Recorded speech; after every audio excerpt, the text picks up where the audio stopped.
The Anunnaki show up as spiritual guides, dearly departed loved ones that passed over earlier, or as guardian angels or spiritual masters, illuminated masters telling them to come with us, and they lead them through a portal that's a false light tunnel. That soul contract, the whole process is a violation of spiritual sovereignty. They induce the signing of that contract, and then the artificial amnesia begins. Their psyches were disconnected from Terra's planetary consciousness. They became tabula rasa, which is Latin for a blank slate. They interrupted the ascension process. Welcome to Soul Communication. I am MaAra Divine, and I'm happy to dive deeper with you into different topics on consciousness, on true galactic history, and all the things that we are questioning today. And today I have a really exciting guest to go really deeper into maybe topics no one talks about. This dear friend of mine, he wrote a book that I helped to publish. Frederick Fajardo is a consciousness explorer and cartographer of the inner realms. His work focuses on the lived mechanics of awakening, ego dissolution, and reclamation of spiritual sovereignty through direct experience rather than belief. His book, The Cartographer of Consciousness, is wonderful to go deeper into some of these topics that we'll cover today. Welcome, dear Frederick, to Soul Communication. Thank you very much for inviting me to your podcast. It's a pleasure to be here. I'm so happy you're here. You are my to-go-to person today, and I feel you really traverse this universal consciousness and you've seen beyond the veil on the other side of the different games that are being played on the earth and some of the things through your own experience. But before we jump into all of that, what excites you, Frederick, today? What excites you about where we are as humanity? What excites me about humanity is possibly that greater numbers are actually spiritually awakening and undertaking their own inner voyage, welcoming the challenges of enduring the dark night of the soul and actually searching for the answers inwardly instead of relying upon coaches, gurus, spiritual teachers, and books. Those are helpful only as long as they are not regurgitating the same orthodoxy that has been promoted for so long.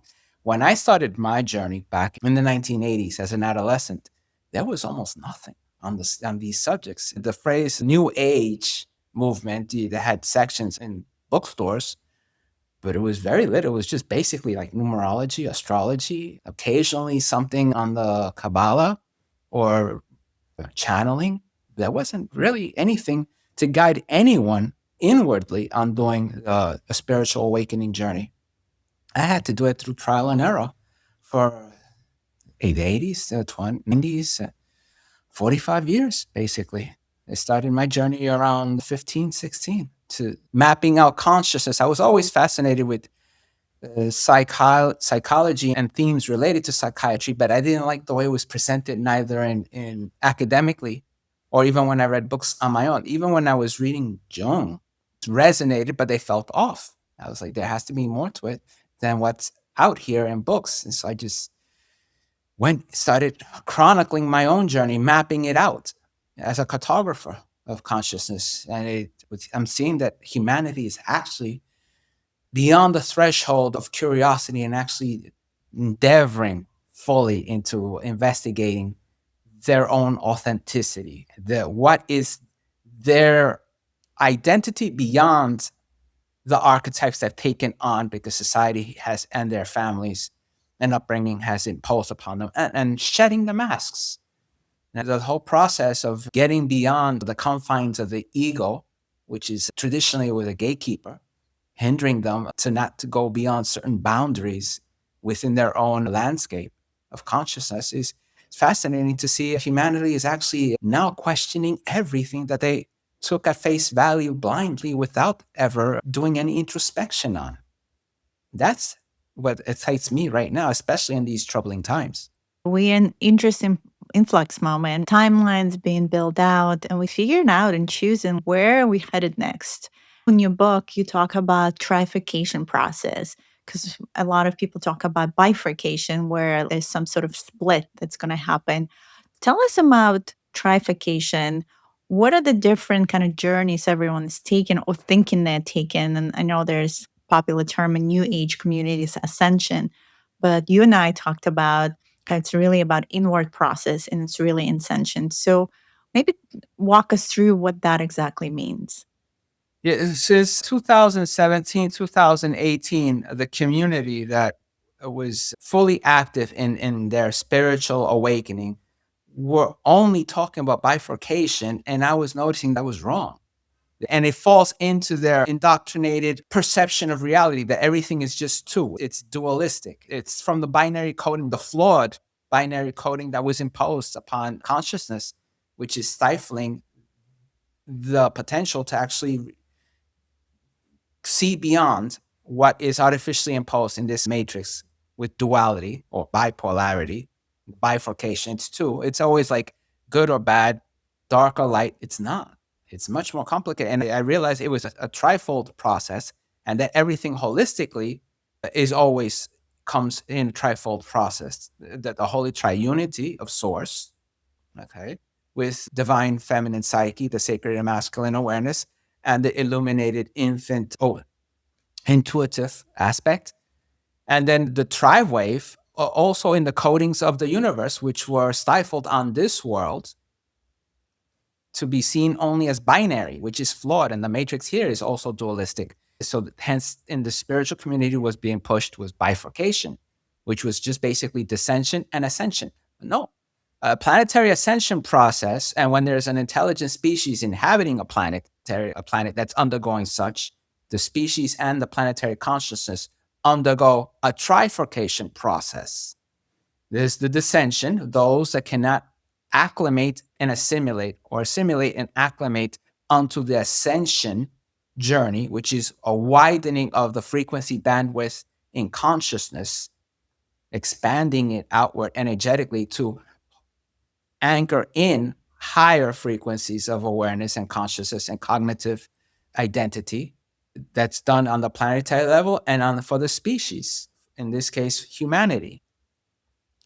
And I was realizing that it's not dualistic, it's trifold. The dissension is for those who cannot assimilate the higher frequency bandwidths, and therefore they can't anchor it for themselves on a planet, and they will, for this reason, be rejected by the planetary consciousness to be expelled energetically through different means. It could be old age, could be accidents, could be illnesses, could be through violence, conflicts like wars, could be natural catastrophes. The planetary consciousness works out of the way of shifting, sieving the chaff from the wheat. Those that get rejected energetically go through a descension, which means they get expelled. Their lifespans is prematurely cut off by the means that I mentioned, and they will wind up continuing their journey elsewhere on another world that acclimates to their level of consciousness. And then there's the ascension process, which the planetary consciousness undergoes with radical changes geophysically, ecologically, and energetically through her ley lines, her energetic grid system. This sparks a greater awareness on that part of the species of humanity that can assimilate that, expand. They undergo their own internalized through their DNA and their psyches, gaining greater clarity and coherence in their psyches, and they start questioning everything that they hitherto had considered was valid for reality. And they are on an ascension journey. But then I realized that there's a third process, which isn't for the whole species, but for a very small minority who are further along in the awakening, who had done the inner work of spiritual investigative discovery of their own psyche to seek coherence within, questioning everything that was no longer valid for their consciousness. Those pioneers, those avant-garde, that's outliers who were on the ascension process ahead of the collective when it was still asleep spiritually. They were unaware of these themes that they now find so fascinating and do their own investigative work to assimilate what resonates best with them. The outliers, the ones who were the avant-garde, who woke up first, who were very old souls, who had beyond the normal collectivity's level of potential for expansion of awareness and were meant for being the pathfinders to show the way and then disappear, to lay out where the journey should commence and allow the collective to explore it, each to what resonates best for them, be a beacon within the miasma of the darkness that's all around, as they seek for clarity from the occluded constructs that were imposed upon them by society from their childhood onwards. And then when their roles were basically fulfilled, their journey would be Incension, which isn't for everyone, because the majority of humanity who's on an ascension process with the planet are acclimating to where the planetary consciousness is heading for. So originally she was in the third dimensional frequency bandwidth when she was asleep. She wasn't fully asleep. She was suppressed by binary codings, by the matrix, by that bifurcation process. She was in a state of bardo, which is a Buddhist term. It's similar to what in Christianity would be like in a state of purgatory, a way station where everything is in transit. You're just waiting. And in the case of the planet going from the third dimension and waking up fully and acclimating to her planetary ascension process, heading into the fifth dimensional frequency bandwidth, and stirring the awakening for those of humanity who were meant to go into ascension with her, heading to the fifth dimensional frequency bandwidth, they are on ascension because they're only going up, expanding in two frequency bandwidths, even though their higher consciousness, their higher self-consciousness could be much higher, perhaps possibly in the sixth or the seventh dimensional frequency bandwidth. I don't believe there are many on this planet that go beyond their higher selves, beyond eighth dimensional frequency bandwidth, because that's already nearing what would be considered archangelic level. And that's very rare.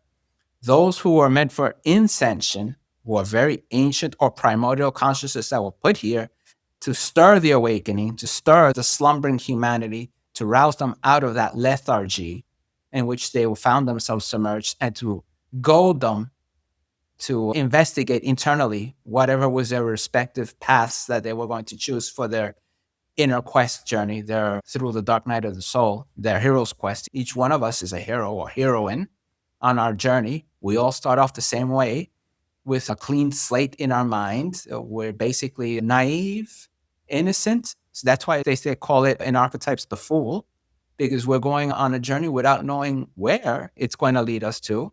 There's no map. Occasionally, guides will appear, and this is why those who are in the ascension journey, we are the guides.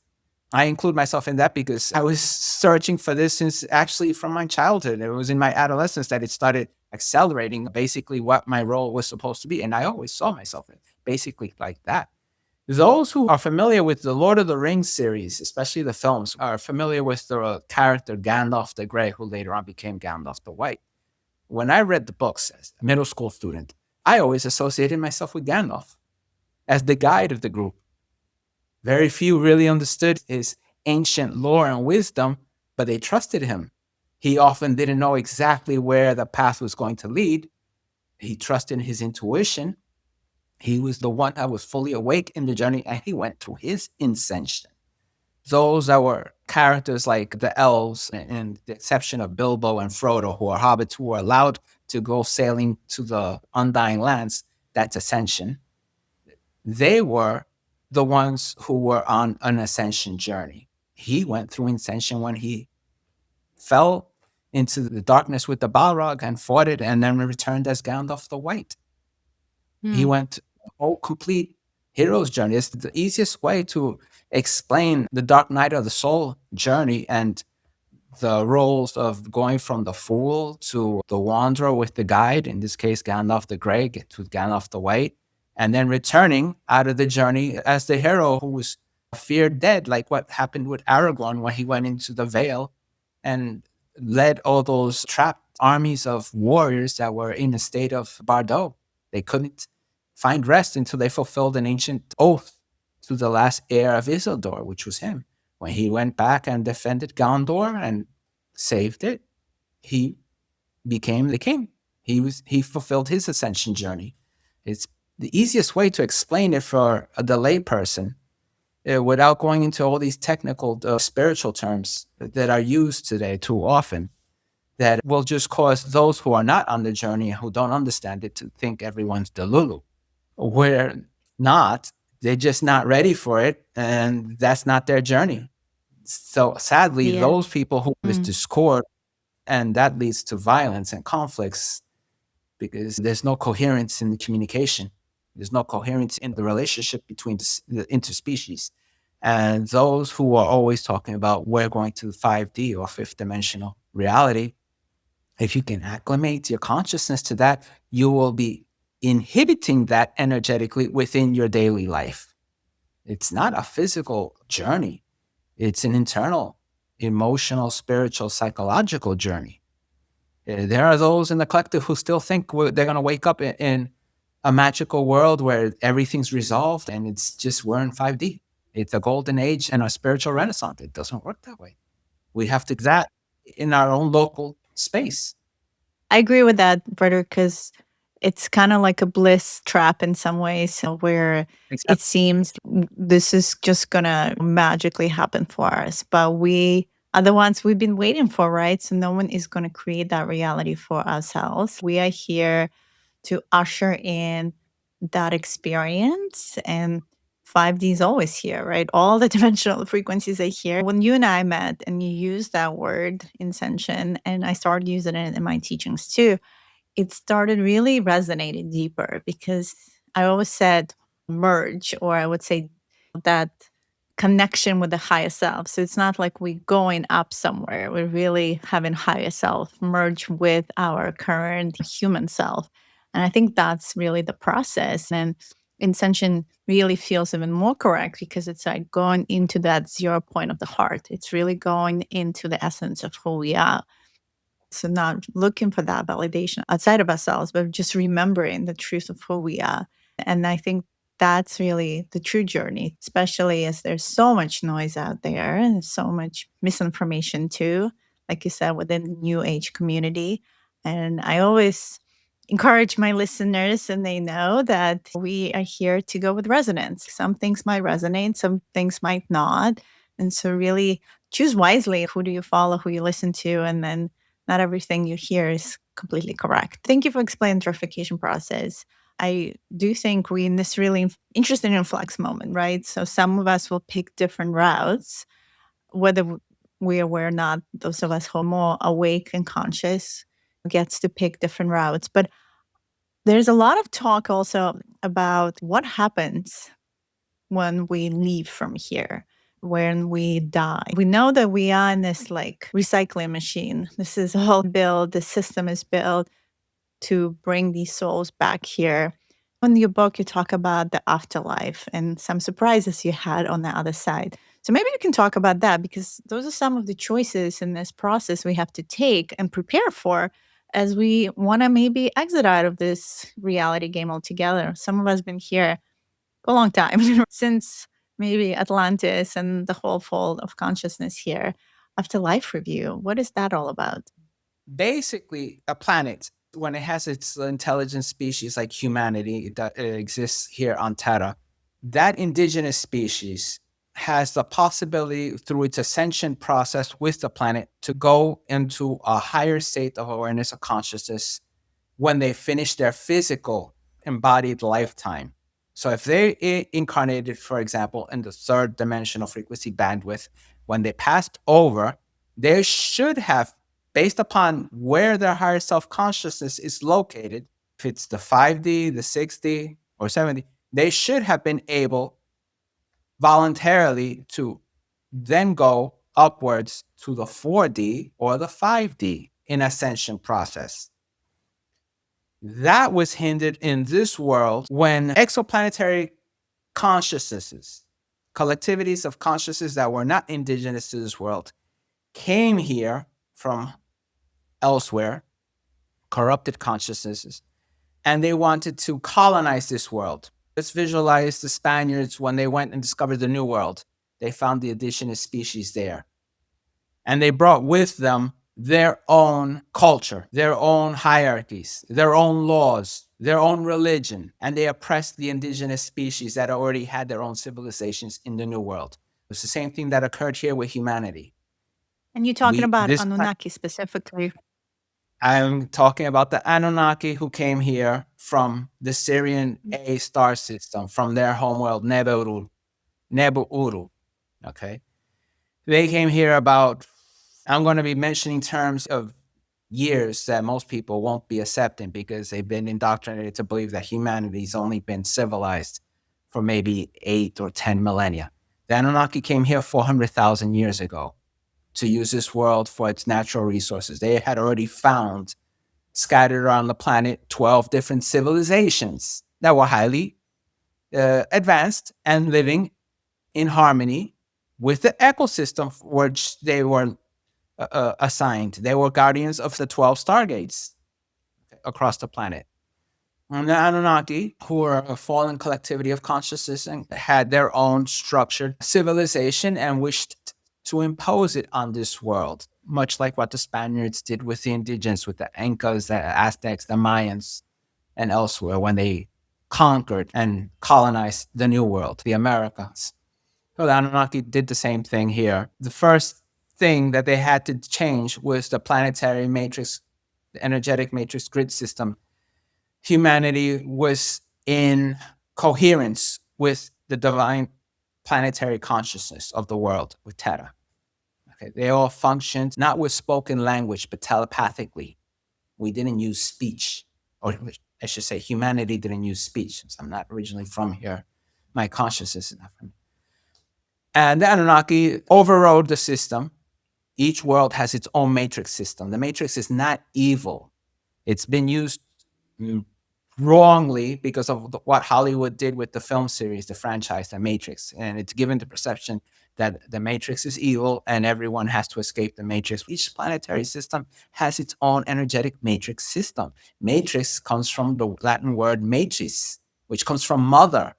Theta is a mother. Humanity was her children. So the Anunnaki, who are a patriarchal system, who rejected Source, is a mother. Source consciousness is feminine. The Anunnaki rejected that and they rebelled and they became a fallen collectivity that prolonged their lives, their consciousness artificially. They do that by extracting energy and light from other species to prolong their own. And they do the same thing with their worlds, extracting resources from other worlds. They're predators, they're parasites.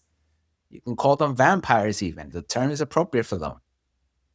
They came here and they instituted a rewriting of the whole global matrix energetic system with a false one, a metatonic one, reversing everything. The first thing that got cut off was the telepathy amongst the 12 species of the 12 tribes of humanity as a species. They lost that. They had to be then instructed on linear thought and linear speech, which is artificial. It's alien to humanity originally. And then their minds, their psyches went completely blank because they were disconnected from Terra's planetary consciousness. They became tabula rasa, which is Latin for a blank slate. The Anunnaki just filled that slate with whatever they wanted, with cultures, laws, myths, histories, most of it false, inserting themselves as creator gods for humanity, also false. They interrupted the ascension process, which meant that the indigenous species, humanity, which is a celestial species, by the way, all of humanity is a celestial species. They're the Oraphim. It's a type of angelic species. In this universe, irrespective of what the monotheistic religions talk about, 9 different orders of angelic species, there's only 3. There are the Elohim, the Seraphim, and the Oraphim. Humanity is the Oraphim. What Christianity, Islam, and Judaism, and even some of the Farsi religions of Zoroastrianism talks about angelology. They talk about 9. That was in a different universe. That wasn't in this universe. There were certain things that the Anunnaki inserted that were not from this universe or from this world. And it just got accepted as a fait accompli. That's how it's always been. It's not. Humanity was supposed to, when they finish their lifespan, be able to reconnect with their higher self consciousness and then choose. They're supposed to, as a species, only a certain number of embodied incarnations within a specific dimensional frequency bandwidth. The afterlife review was an artificial process that was inserted by the Anunnaki, interrupting that communion between the departed consciousness that finished an embodied lifetime, returning back to the higher self consciousness. They put a frequency fence, which is an energetic bandwidth around the planet that cut off all the higher self consciousnesses from the species, from humanity. And then they inserted themselves in the 4th dimension, which is popularly called the astral realm or the dream state. Humanity, when they sleep, those that dream and can remember their dreams, they're returning back to the astral realm. They're returning back to the lower 4th dimensional frequency bandwidth. And they're experiencing things that at times seem bizarre to them because they're under an artificial amnesia that doesn't allow them coherence to retain the experiences that they've already endured there that should be familiar to them. The Anunnaki set themselves up in the afterlife review process for all those souls that are departing physical embodiment and intercepting them so that they don't return to their higher self-consciousness, which they can't because of the frequency fence, which is an energetic barrier. They would have to go through a much more complicated process to get beyond that. But we'll stick with the afterlife review process. The Anunnaki show up as spiritual guides, dearly departed loved ones that passed over earlier, or as guardian angels or spiritual masters, illuminated masters, telling them to come with us, and they lead them through a portal that's a false light tunnel. It's like an energetic elevator that takes them from the 3rd dimensional frequency bandwidth faster to the 4th dimensional frequency bandwidth. And then they find themselves within a series, and I remember it. Most people probably won't. They find themselves within a series of buildings. They're huge, granite gray. It looks like any type of building, corporate headquarters that you will find from a large Wall Street firm, a banking institution. Things, and ironically, the corridors are usually empty. The doors are really high, tall, and you'll find, if you can recall the process, the bureaucrats, the Anunnaki, the middlemen, the ones who answer to the Archons, who just are going from one room to another based upon what their next obligation is to fulfill. It's And who are rarely the Archons? Frederick, who are the Archons? are the upper management amongst the Anunnaki. Okay. They're the stewards of the planet. They are from the royal houses, the royal house of the Anunnaki in Neb Uru and the lesser aristocratic houses. Everything is structured by hierarchy amongst the Anunnaki. They have a numeric system. The larger the number, the more important they are. So the Archons are the equivalent of what would be the angelic figures within the monotheistic religions. It's not 7 archangels either, as traditionally posed. There's quite much more than that, than 7. There are 7, we would say, major archonic leaders, but it's a large group. If you went to the Pentagon, you're going to find more than 7 generals there. You could have maybe 4, 5, 6 in the Joint Chiefs of Staff that are the archonic level type of upper management, and then you have the rest. But it's the same thing. With the afterlife review process, you would have the one who's escorting, who came as a spiritual guide, who is actually the parole board officer, usually in the role of a guardian angel. He's the one who was, or she, but it's mainly males. They prefer those roles for the males, who watched over the individual through their entire existence, from birth through death. And that's their case officer. Okay, that's their handler. That's the one who brings them to the room where there are 2 or 3 doing the afterlife review process, much like in a prison board review where you have a convict who's up for parole, and then there's an interview process, and they start going through their records to see how well behaved they were during the term of their sentence. And that's basically how the Anunnaki treat humanity here, as if they're prisoners on a penal colony, on a planetary penitentiary. This is why the afterlife review process isn't the way it's presented in spiritual community, where you go among spiritual guides and ascended masters, or whatever they want to call it, whatever other terms that are popular, and they review your life and see, okay, these are the mistakes you made, these are the karmas that you accrued. You have to go back again to pay off those karmic debts and learn your lessons. And that's where the whole false concept of Earth School came out, where they treat you, humanity, the person, each individual that goes through the life review process, as if they were a student who's before their thesis presentation, and they're told your thesis isn't finished yet. You have to fix this, so you have to go back again. And the ironic thing is they go back, they're reborn, they incarnate with a blank slate all over again. Tabula rasa. They don't remember anything. So then they have to go through the whole tedious process of going through the same experiences that they have already mastered in many other incarnations. And it's done on purpose. Occasionally, a few who did exceptionally well and paid off, they actually paid off all the energetic karmic debts. And the Anunnaki couldn't find any clause to send them back immediately. We'll say, okay, you graduated, you're free. We're going to let you roam around in whatever they believe is paradise for them, heaven for them, whatever their spiritual belief was from that incarnated lifetime that they exited from. Whatever that belief is, they send them to a certain section in the astral realm to be on vacation, supposedly salvation. And they believe that they're free. They don't have to incarnate ever again. It's a scam, because after a while, they'll send back the same handler to those individuals who thought themselves free from reincarnating from samsara. And they're told, come with us. We're going to be reviewing something. And they go in, and it's the afterlife review process. And they're presented with the contract that they're going to be signing, that tells them the details of the next life they're going to be going through. Everyone is given that contract. And they're told, well, you're going to be born to these parents. You don't choose the parents. That's a false white lie. Okay. They're already assigned. They're pre-assigned. Everything is assigned.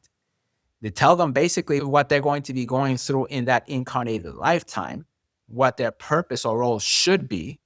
Okay. How long they have to fulfill whatever it is, the parameters of the lessons that they have to fulfill, and the discharge of the karmic debts from the previous lifetime, with the exception of those who supposedly fulfilled them and thought themselves free of samsara and were supposedly in paradise, being told, okay, you're given a mission, and this is the parameters of your mission. So they change it slightly for them. Okay. The higher self-consciousness is not there to be consulted. That soul contract, the whole process, is a violation of spiritual sovereignty. It's an infringement of free will. It's not like you can say, I don't want to sign it and I'm not going back. Okay. They induce the signing of that contract, and then the artificial amnesia begins. They start losing their memories of whom they are, because their next body has already been assigned. The parents have already been assigned.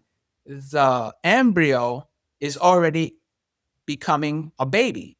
They've already been energetically tied into that specific baby. So they're now starting to have mind fog spiritually, because they're now being tethered and brought down from the astral realm, from the lower 4th dimensional frequency bandwidth, back to the 3rd again. Those that were made progress in their afterlife and weren't forced to incarnate immediately, when they are born, those are the babies that look around with awareness in their eyes, looking, how did I wind up back here again?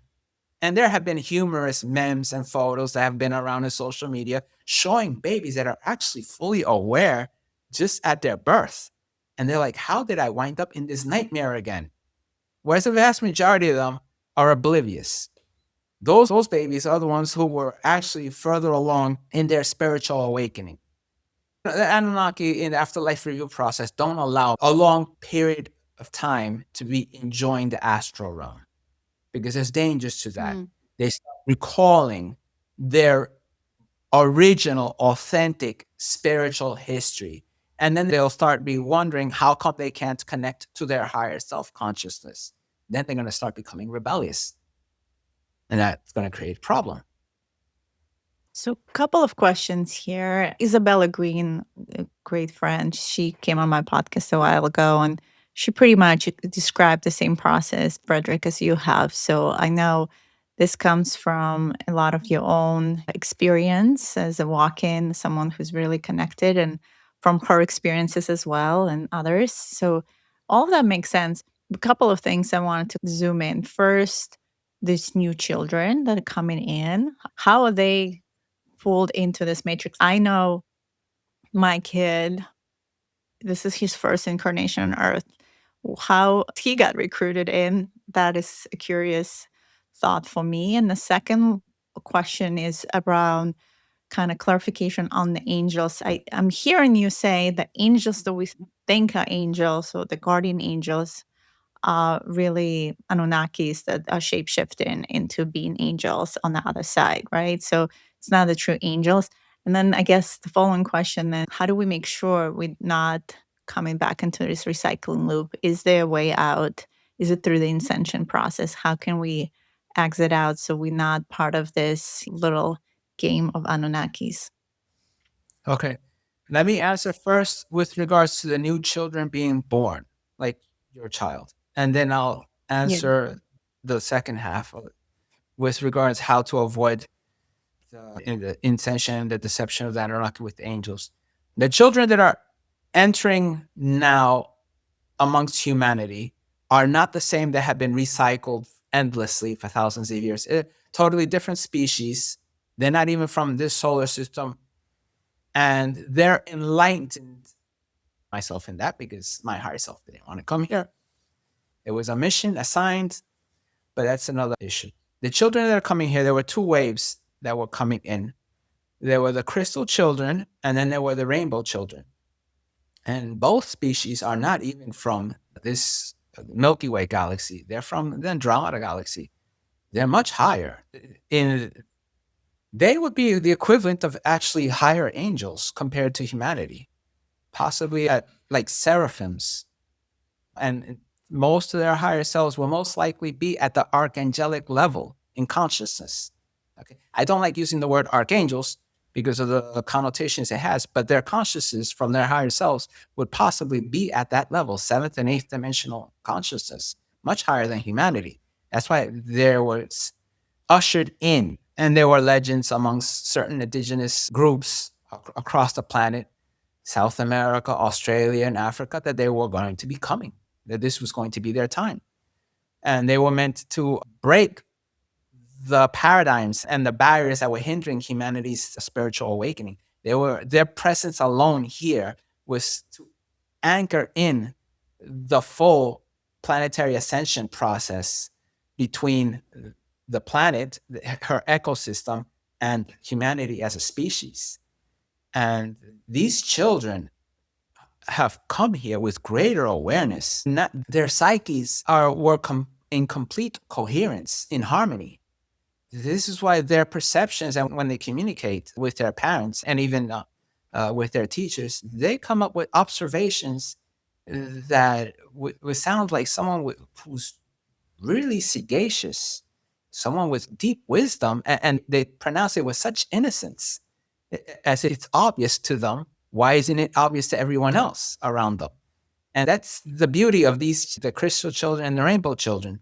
They're here to heal the planet, heal humanity, expedite the great awakening, and show a different way of how the species can coexist in harmony and coherence with everything, with itself, with animals, with nature, with the landscapes, not the parasitical, the predatory system that we inherited from the Anunnaki and from other species that were just as bad as them, or if not worse. So they've never gone through incarnated life on this planet or this solar system before. So they're bringing with them no taint of karma. They're bringing with them their own innate magic because their perception of reality is magical. They're bringing with them an angelic consciousness that is clean, that hasn't been tainted.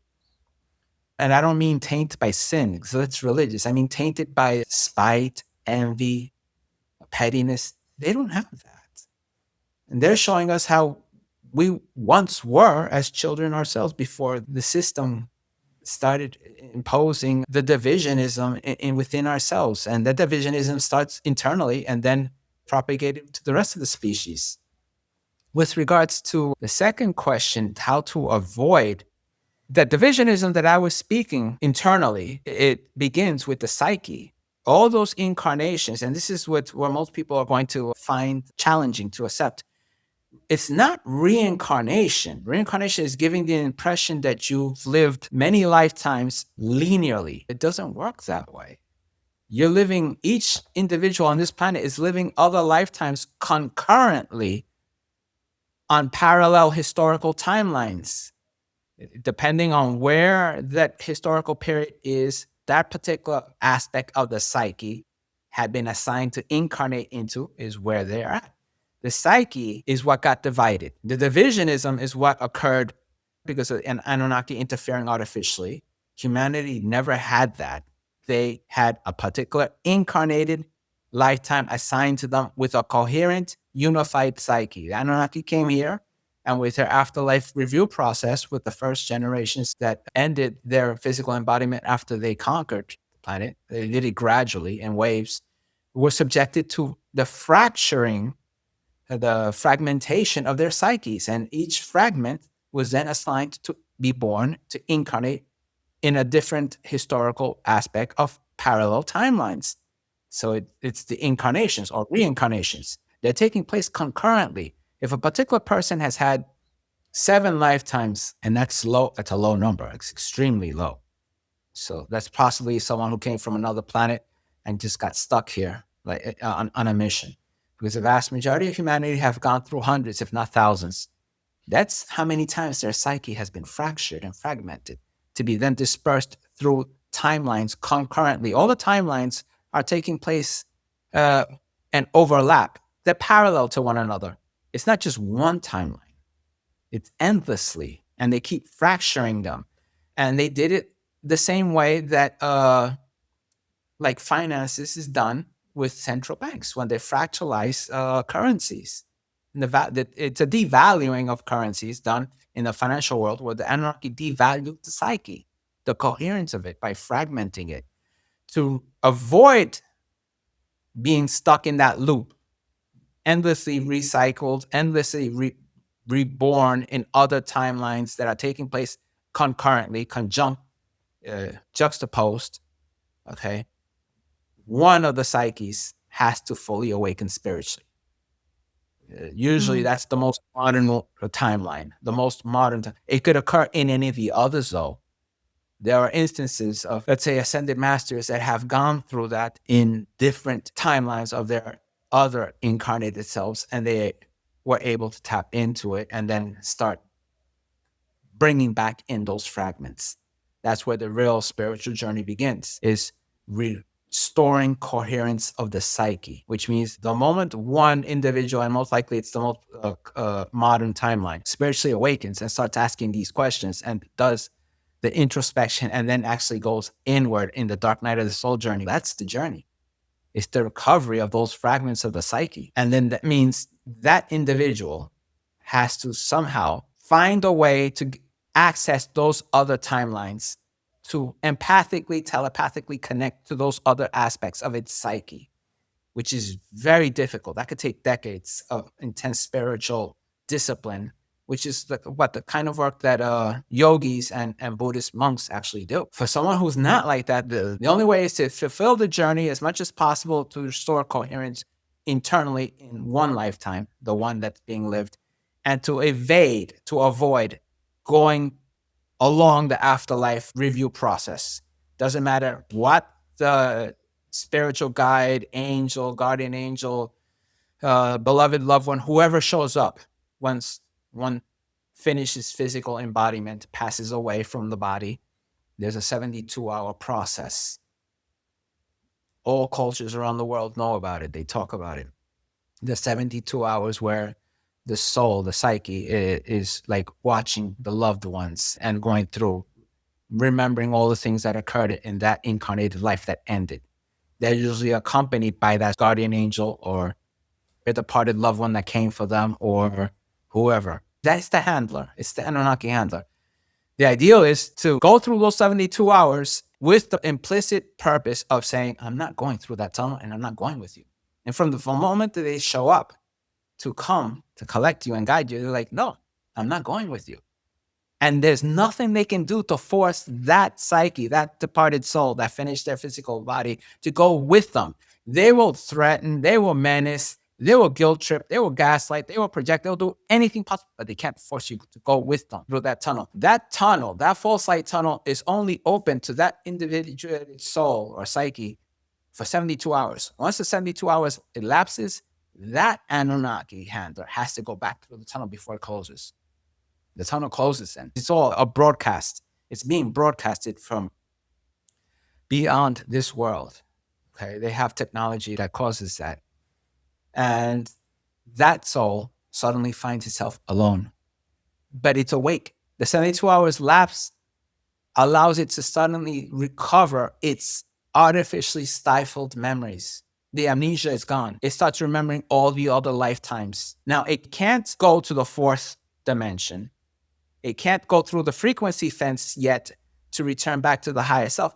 But that soul now has enough coherence and recollection from its memories of the other fragments. And it can go to the closest one in energetic proximity and enter that timeline to start trying to stir, awake that particular aspect of itself to cause a spiritual awakening in that one and bond with it and merge. And the process can continue until they finally recover. And that could be a very tedious process, like the Shawshank Redemption, where the protagonist was digging the hole out of his prison cell and it took him over 30 years to do so to finally escape. It would be like that, a very long process to recover the integrity, the coherence of all the psyches across all the timelines until there's just one left.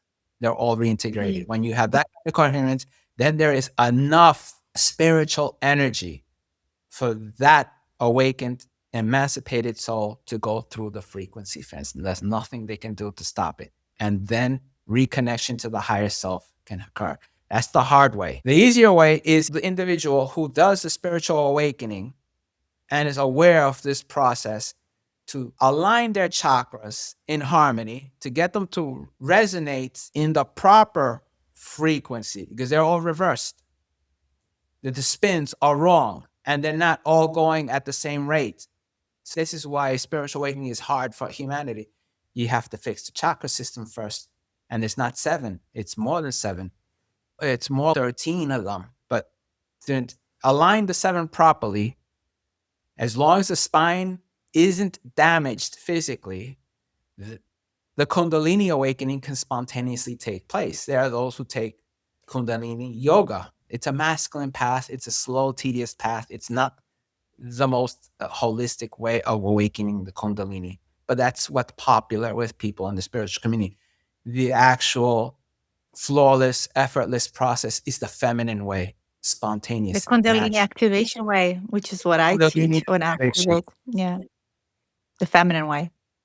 The feminine way. That's how I had mine. But mine was overly delayed by decades because I suffered physical trauma in my spine. Then several times also from very severe falls on concrete and marble on my back years afterwards. So I had, my discs were not aligned properly. And I had to have 3 different yoginis from 3 different countries over a span of several years actually do remote healing on my spine that allowed me to then have the spontaneous Kundalini awakening the feminine way, which is effortlessly. Once an individual goes through the Kundalini awakening, then the frequency fence can't stop them. Even if they haven't reconnected with the other fractals of their psyches incarnated elsewhere on other timelines, that Kundalini awakening will allow that individual to reconnect, recommune automatically, energetically with their higher self-consciousness. At that point, the frequency fence can't stop them no more.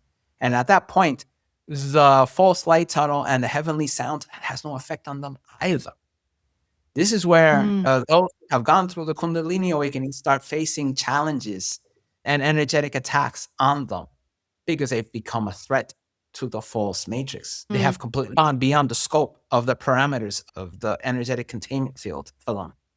They can traverse the other timelines and make contact to their other fractals of consciousness that are embodied. And that's where the real journey begins. That's the real work, is going into those timelines and recollecting them and collapsing those timelines. Because if you've gone through the Kundalini awakening, your higher self starts healing the psyche to grant it greater coherence and starts filling in all those gaps that were artificially induced in the memory. So all of a sudden, memory recall of other lifetimes just start flooding in as if you were watching a film internally or just daydreaming, but with vivid detail of everything. It seems just too real. It's like your own internal Netflix series, okay, with you as the protagonist. You literally Basically, described it my classes because each time I just did a workshop on this Friday, which was a Scorpio full moon. And it's just so beautiful because I don't know what's going to happen. And when people have their past life or simultaneous lifetimes come online, or they see themselves in Egypt or somewhere else, and I'm literally helping them collect these pieces, as you say, it's so awesome. It's just beautiful to be facilitator for that. And I just want to mention too, I myself recently, I've been Kundalini awakened for over a decade, and I write in my book about it.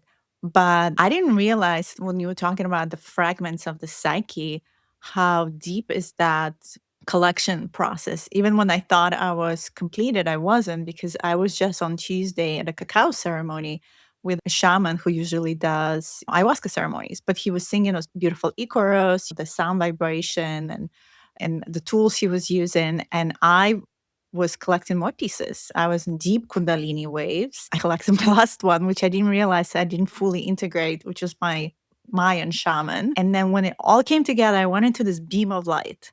It was just such a beautiful, heart opening experience because after that, I felt so much lighter. I was in that pre fall state. Everything since then, it's just been so beautiful just to know that we have that option during this lifetime. Like you said, I've been doing the work.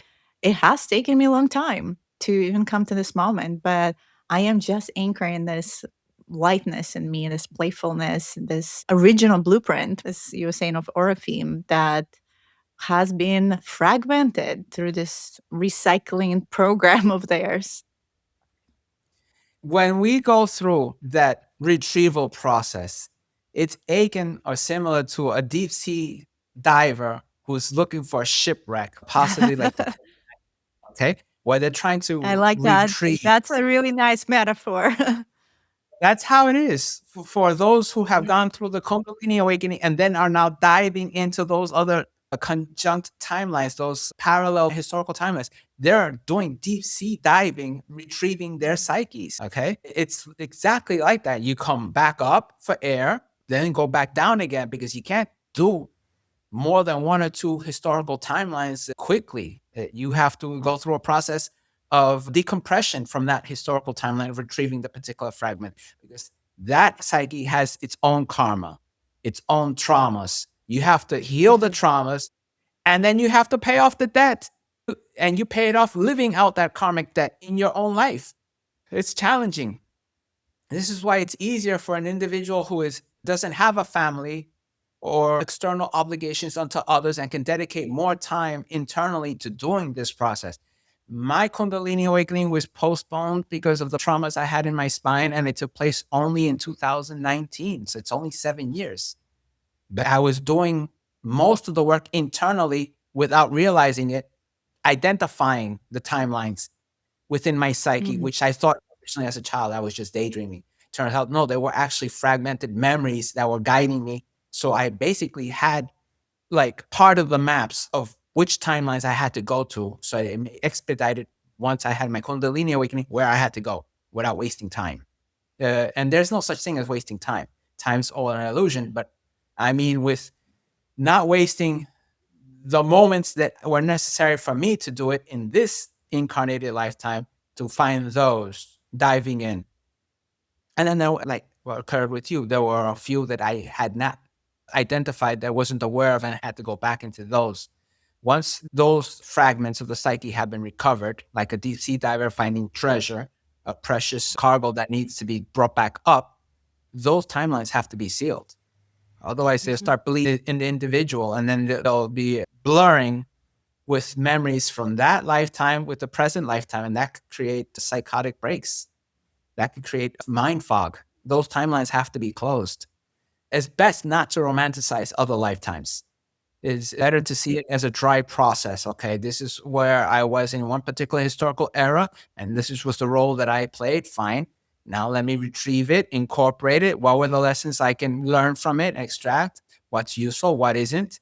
And then once coherence has been aggrandized to the maximum level, the individual has, if not indigenous to this world, like the orphan, like humanity, has the option to return back to the higher self upon finishing the last embodied lifetime, the current one, and leave this world.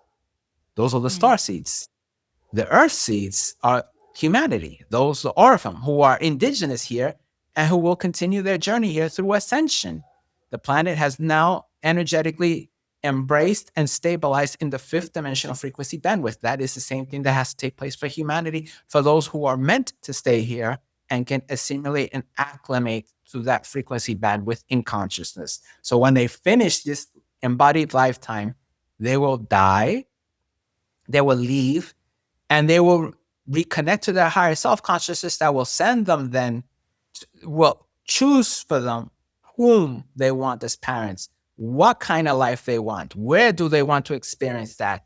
And they will be reborn in the fifth dimensional frequency bandwidth of this world, where it's harmonious, where there aren't all the conflicts and the dystopian dramas that are horrifying humanity and making this world so traumatic. They'll be in a much more paradisical type of society, civilization, as they were originally. And possibly they won't even be with linear speech. They will possibly be returning back to how they originally was, which was empathic telepathy. That's what awaits them, however long it takes them to fulfill that journey from expanding from fifth dimensional frequency bandwidth to sixth. Because this world is composed of three dimensional frequency bandwidths.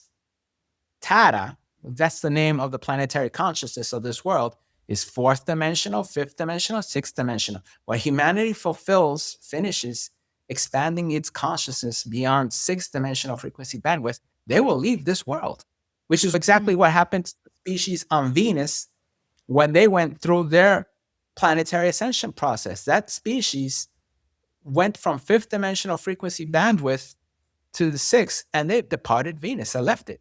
The world was left uninhabited with cities, not on the surface, because it can't sustain life on the fifth or sixth dimensional on the surface, but internally, their cities were constructed inside the planet. Just like this planet has civilizations dating back to beyond the antediluvian period of Lemuria and Atlantis that are deep inside subterraneanly. And there are different exits and entrances to the inner realms of inner Earth, different civilizations. So those are the breakaway civilizations from the time period when Anunnaki came and invaded here. There were groups that just left. They didn't want to be colonized and go through this whole process, this mess of spiritual amnesia and the repetitive samsara of reincarnating over and having their psyches fractured. Those civilizations are much more spiritually advanced. They're called urban legends for many. The spiritual community is aware of some of them. When they go to Mount Shasta, they're aware that there's a portal that's a part of it. There are portals everywhere that leads. That Garson network, I think my audience pretty familiar because they talk about Shasta quite a lot, for sure. Can you clarify further, because you just mentioned Starseeds versus those who are Earthseeds. What's the difference? How does a soul become Earthseed? And how would you know the difference? Well, the difference is that the Earthseeds were the indigenous species that was seeded onto this world when it was ready to hold intelligent life. They're the natural inhabitants. They're the Terrans. Their consciousnesses were actually brought here by starseeds. Starseeds are consciousnesses that are not from this world. They're exoplanetary and they're intradimensional. Means that their consciousnesses inhabit higher dimensional frequency bandwidths that are much more elevated in civilizations and even in technology and energy. So the star seeds come from not just different worlds, but different star systems and higher dimensional frequency bandwidths. They came here, the star seeds, to assist the indigenous species of this world, humanity, into its great awakening so they can emancipate itself. Because humanity is not going to be freed by saviors or from other worlds or messiahs or prophets. They have to do it themselves. They have to do the work internally as a species. And the star seeds came here to blend in with them to energetically create the spark that would trigger that awakening process so that each one could start doing the work internally. So expedites the species collectively during the process now, planetary ascension, to wake up and free itself. The Earthlings, are they also part of the recycling karmic loop with Anunnaki? So they're going through the same kind of journey, just like you explained, of the star seeds on the other side? All individuals born and living on this planet is going through the recycling reincarnation process, whether irrespective of star seeds or earth seeds. Earth seeds are humanity, the Orphan. They're the indigenous species that was seeded in consciousness here to inhabit this planet as its custodians, as its guardians. The star seeds are those that came from other worlds, from other star systems, from higher dimensional frequency bandwidths, lowered themselves in frequency bandwidth and left their higher selves out. When you're going from a higher frequency bandwidth to a lower one, it's denser. You have to then remove yourself as a psyche from the collectivity of a higher self consciousness to then incarnate into this world. The star seeds aren't subjected to reincarnation or samsara. They decide to incarnate in and experience embodied existence. It's usually for the duration of one lifetime, maybe two or three the most, if they like that planet a lot and want to, because what's the point? You've gone through a whole existence embodied in a particular world, and what the time is different in the higher dimensional realities. So those are long stretches of time experienced in an embodied life. The lessons are learned. They return back to their higher self consciousness, and then they move on to another world or another star system or even another galaxy.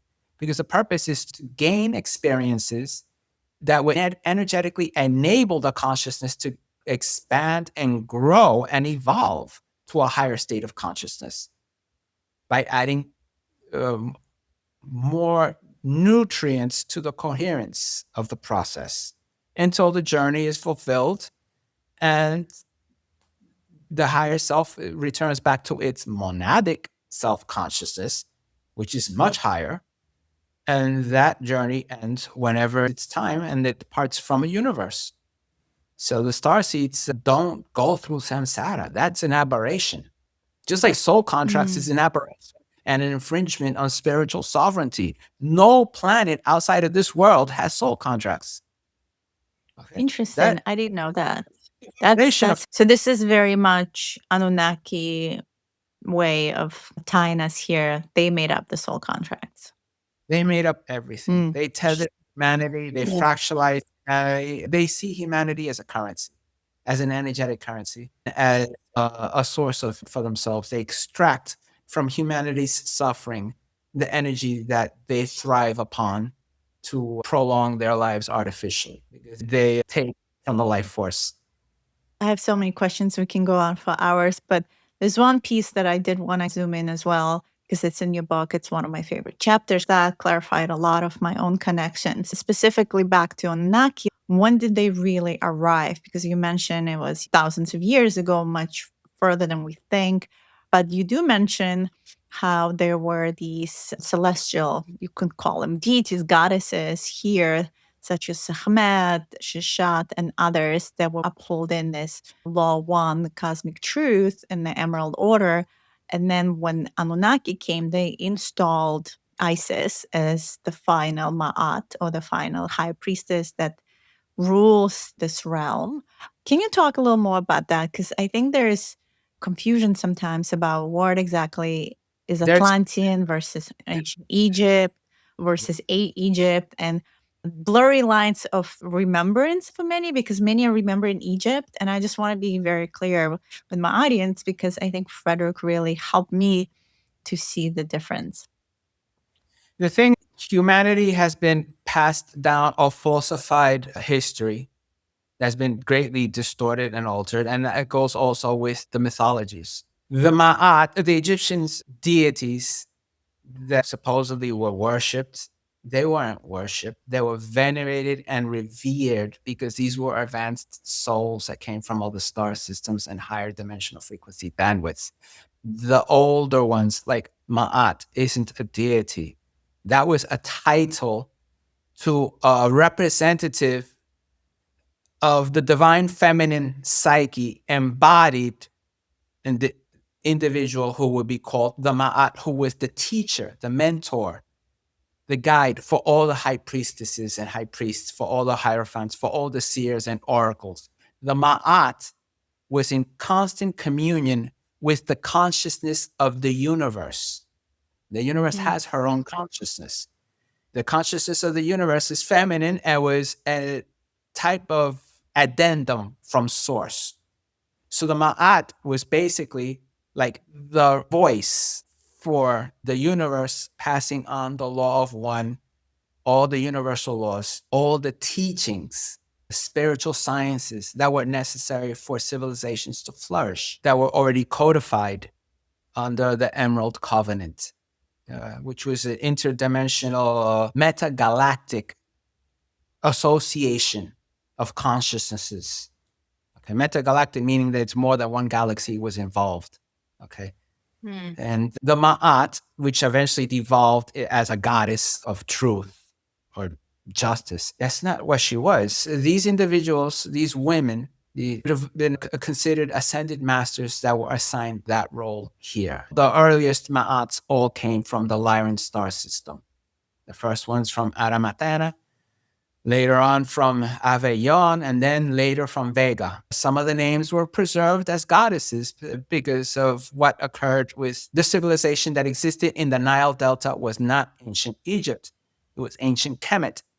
Those that are familiar with African spirituality and African culture and lores are aware that region that was called ancient Egypt was originally called ancient Kemet. And they did not have pharaohs there. They had kings and queens. And it was the queens that were sovereign. The kings were the ones that administered and executed what the queens had envisioned. And the queens were usually in communion with the Ma'at. The Ma'at wasn't even in that Nile Delta region, which is called Egypt today. She was stationed in the island of Malta.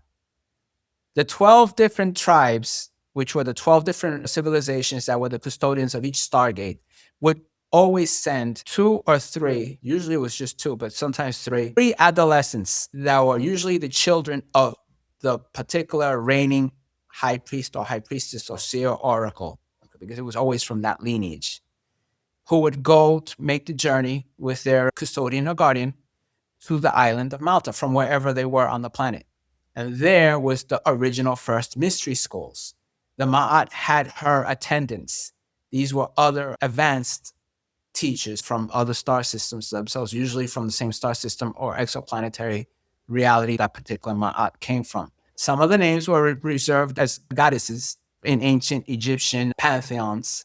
There was Mayet, Seshet, Sekhmet, Udiyet, and then Aset. Everyone is familiar with Aset under her other name, Isis. She was the one that the Anunnaki used as a Trojan horse because she was half Anunnaki from her father. Her father was an Anunnaki aristocrat from the minor houses in Neb Uru.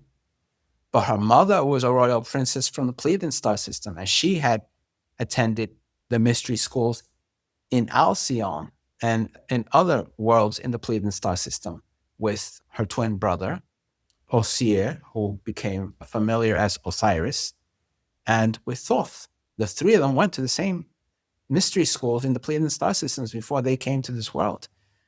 He was their cousin, right? I think you mentioned. He was their cousin because their mothers were sisters. Mother, who was also a princess, was the sister of the mother of Aset and Osir.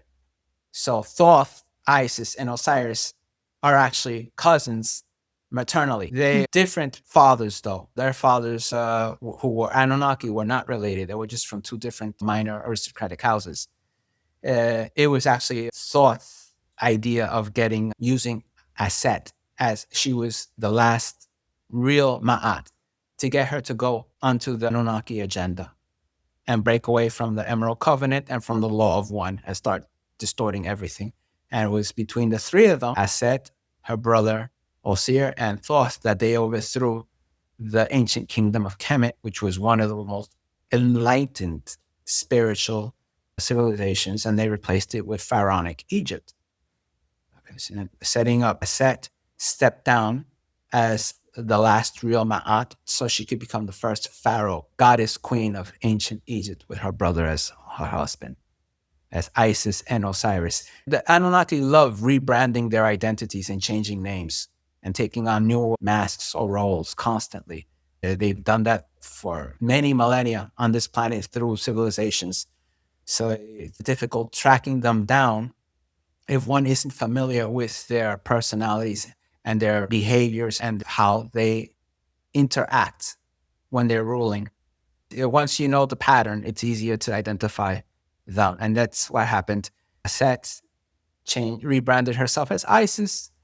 Her twin brother rebranded himself as Osiris, and they ruled Egypt after they overthrew the kingdom of Kemet and they took control of the Stargate in Giza, and the pyramid structures. A lot of females right now are reawakening these priestesses from ancient Egypt or Kemetic lines as well. And if everything is fragmented, right? Some of them remember only positive things of their experience with Aset or Isis, and she's communicating with them, and some more connected to the previous mods like Sekhmet. I've started my journey with Sekhmet.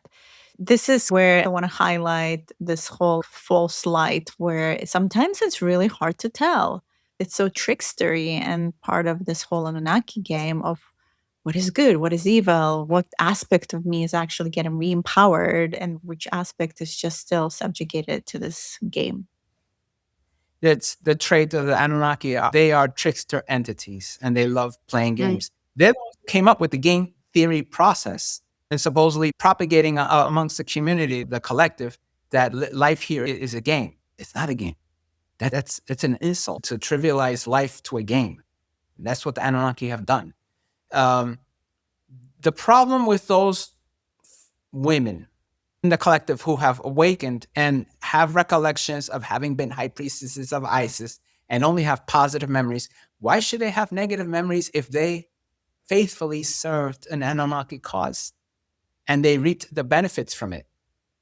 And they have romanticized in this lifetime everything of a period that is completely dark and satanic. When you really do the investigation and strip it of its Hollywood veneer and those romance novels, historical novels of how they portray ancient Egypt, it is most depressive civilization and dark. Mm-hmm.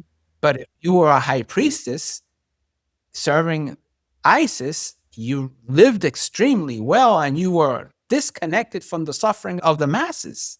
You never left the temple mystery schools.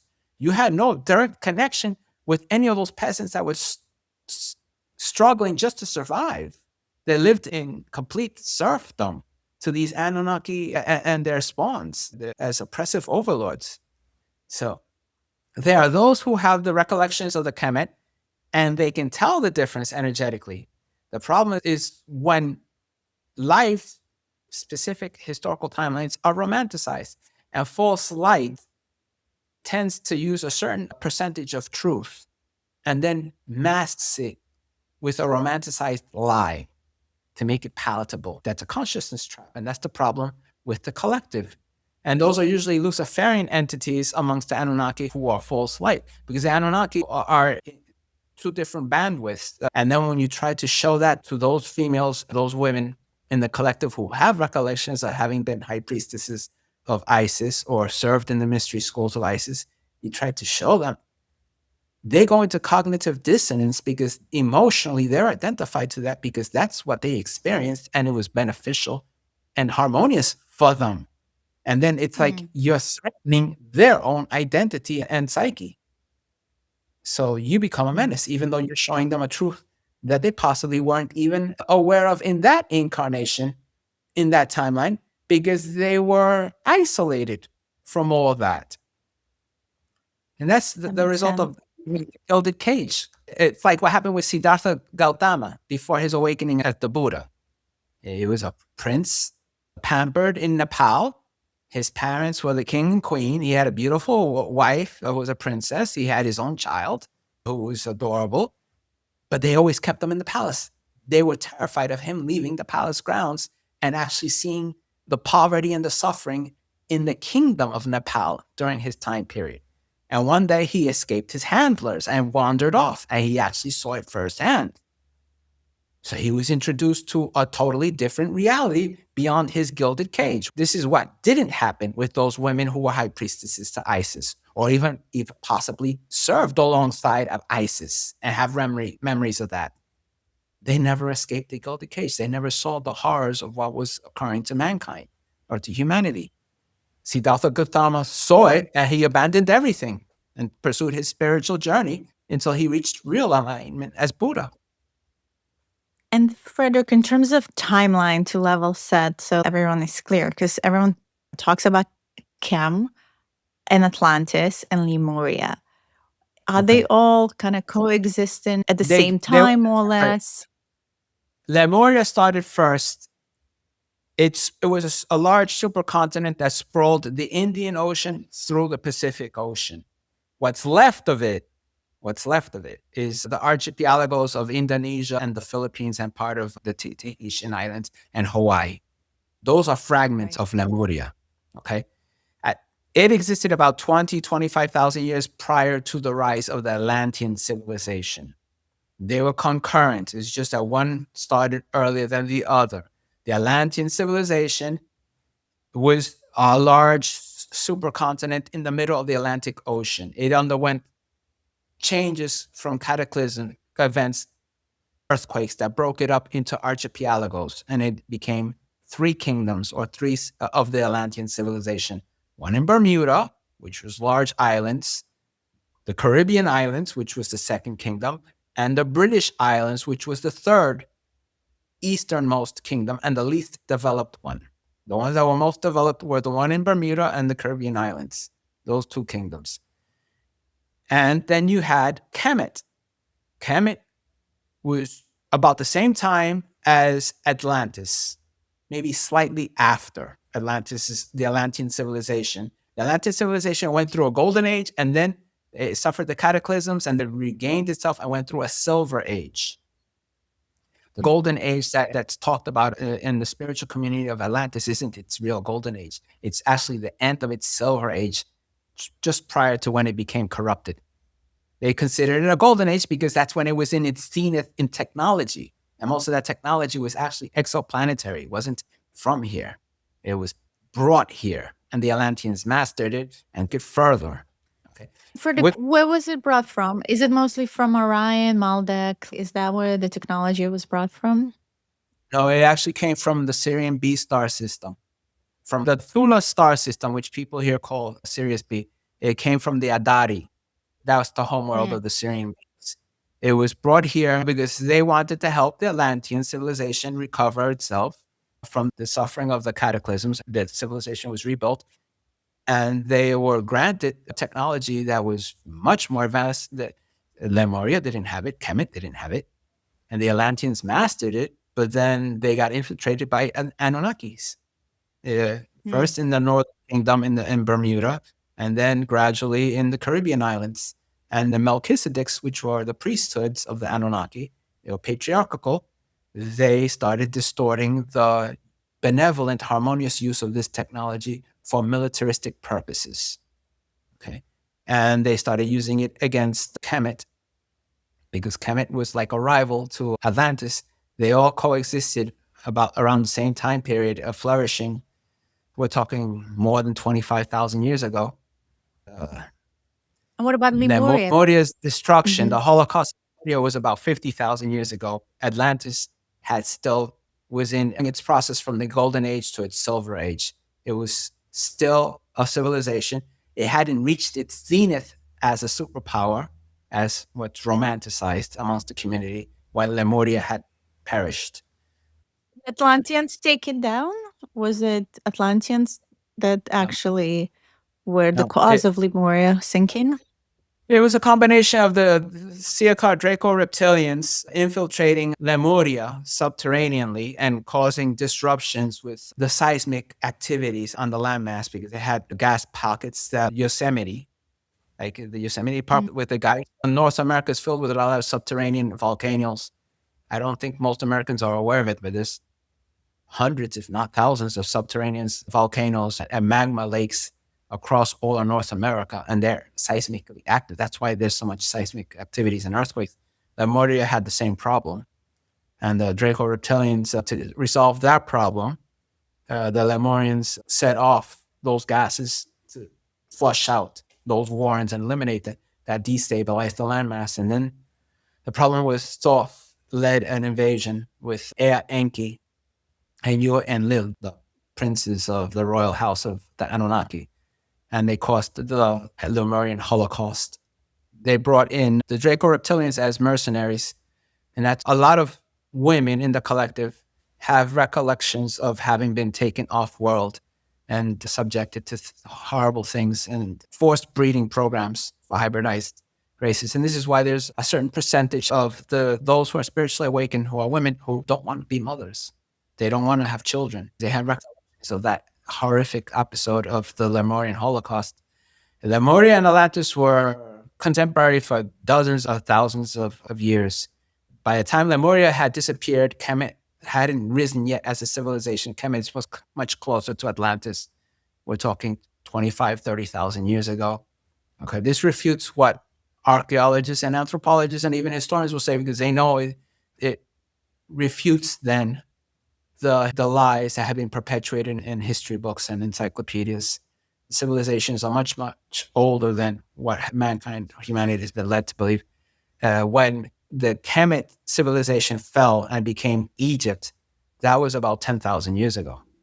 And there are cities across the Mhm. Middle East that go back as far as 10,000, 12,000 years. And those are the ones that are being Yeah. destroyed in all these wars, so that there's no real evidence to how much older civilization in Western Asia truly is.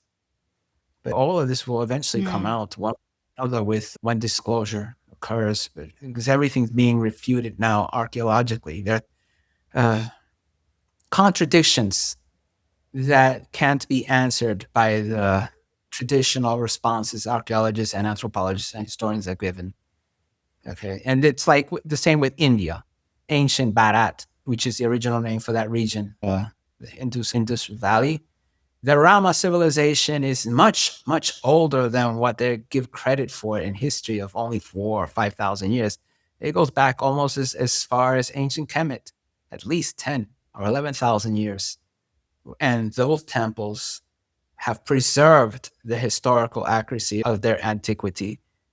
And there are astrophysicists and other types of scientists that go there to study those carvings because there's exoplanetary technology represented there as physically and as metaphors. Those are living blueprints to technology that has been hidden away from humanity Yeah. that Hidden in the show plain how sight.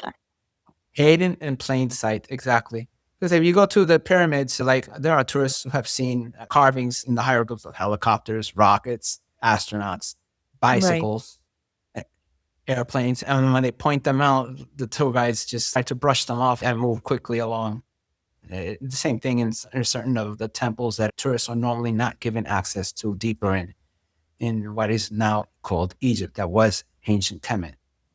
We're talking those two civilizations, Atlantis and Kemet, were contemporary, and they were even rivals going back 20, 22, 24 millennia. And then by the fall of the law of one in Atlantis, at least 20,000 years ago, the custodianship of certain secrets and technology that the Atlanteans had been entrusted with after the fall of Lemuria, the destruction of Lemuria, was taken away from them and given to the kingdom of Kemet. So this is why Thoth helped Isis and Osiris overthrow that kingdom and turn it into Egypt, so that Anunnaki could have access to certain Stargate portals and technology that had formerly belonged to Atlantis but had passed over through the intercession of the Emerald Covenant to Kemet, to Western Asia. Civilizations. There's so much, and we can keep on going. But I think we want to wrap it up. What would be your final message, Frederick, for those who are listening? And there's so much more in this wonderful book, The Cartographer of Consciousness. You guys should get it. It's available on Amazon. What would be your final message, Frederick, for our listeners? Because we covered so much ground. What is important for everyone to take out of this conversation? Question every narrative. Don't take anything at face value. Go inwardly. What resonates with the heart, which is the resonance chamber for coherence, will lead to their internal blueprint for whatever is their own higher truth. Each person's spiritual journey is individual. It's not a one size fits all. The law of one has many paths in the journey for spiritual evolution. We're not all meant to go following the same road. Question every narrative because everything's been a lie. Go inwardly, trust the intuition. What may seem possibly daydreams, imaginatory, be much closer to the truth for that particular individual to follow as a lodestone, as a GPS system for finding, mapping out their own consciousness so they can retrieve who they really are, what is their individual purpose for their journey, and to choose for themselves what path feels most comfortable for them, irrespective religions, regardless of spiritual teachers or mentors or coaches or gurus. They are their own guru. Once they can reconnect to their higher self, they have everything at their disposal for their journey. So question everything, go internally, seek coherence emotionally, spiritually, psychologically, and to be as neutral as possible as an observer of what's going on right now on the planet, because there are underlying issues that are being covered up with false narratives. So question the narrative. What is it that they're distracting us from with what's occurring now? They want you to look here, but not there. It's like these magicians in these vaudeville shows, distracting the audience, talking, making gestures with their hands to distract from what is going to occur or what is already occurring that is going unnoticed. And the best way of doing that is going internally, not being hindered or tied to any particular belief, however romanticized it was through childhood or adolescence or even adulthood, okay? And to be open to all possibilities, because usually the truth is actually much more paradoxical than straightforward paradigms. It's much more complicated and at the same time, so simple. Once you embrace it, once you eliminate those artificial boundaries and fences that have kept us penned in with our own internal prison. The mind has become our prison. We have to release it by going to the heart. The heart is the access to the psyche. The heart is the higher mind, not the brain, not the mind. That's only a vehicle for the heart to express what the psyche needs to do or know. So I would say that to each individual, go back to your heart, open up your heart. Beautifully said. Thank you so much, Frederick, for all your knowledge. So much wisdom here, so much to question. All the narratives you hear, really, as Frederick beautifully said, go into your heart, listen which path to choose, read Frederick's book, read my book, explore other books, and take what resonates with you and toss out the rest because everyone's journey is very individual. And keep on asking those questions. Be curious, be open, and be courageous. And thank you, everyone, for being here. Thank you, Frederick, for sharing all your wisdom and knowledge with us. Thank you, Deanna, for the pleasure of inviting me. A blessed day. and enjoy your journey. Thank you, Frederick, for sharing. And thank you, everyone. Thank you for tuning in to this episode. You can visit my website, dianadivine.com. I'm Diana Divine, and keep connecting with your higher self.